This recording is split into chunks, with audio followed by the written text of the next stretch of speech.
गजानन महाराजांच्या पालखीसोबत शेगाव ते सोलापूर असा तब्बल 550 किलोमीटरचा पायी प्रवास करून आलेल्या वारकऱ्यांची प्रभाकर महाराज मठ येथे अनोख्या पद्धतीने सेवा करण्यात आली। सामाजिक नेते चन्वीर चिट्टे यांच्या मित्रमंडळाच्या वतीने वारकऱ्यांच्या थकलेल्या पायांना मसाज करण्यात आले।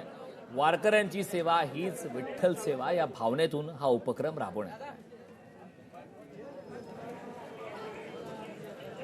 आपण विठ्ठलपर्यंत या मार्गाने पोहोचण्याचा आपण प्रयत्न करू असं एक चन्वीर चिट्टे मित्र परिवाराच्या वतीने गेल्या अनेक वर्षापासून सामाजिक उपक्रम राबवतोय। त्याचाच एक भाग म्हणून आम्ही आज हे उपक्रम राबवले। वारकऱ्यांना त्यांची चरण सेवा करून एक छोटासा सेवा करण्याचा प्रयत्न करतो। कशा पद्धतीची नेमकी सेवा करताय? आम्ही काय केलं, 2 कास्य थाळी मशीन इथे लावलेत।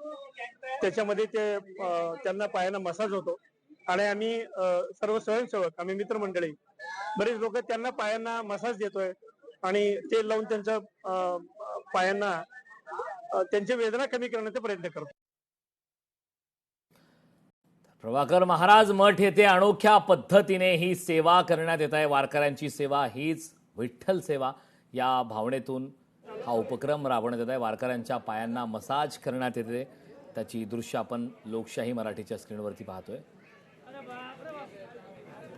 प्रभाकर महाराज मठ या ठिकाणची दृश्य आहेत। वारकऱ्यांची सेवा हीच विठ्ठल सेवा अशा प्रकारच्या भावनेतून आता ही सेवा करण्यात येत आहे।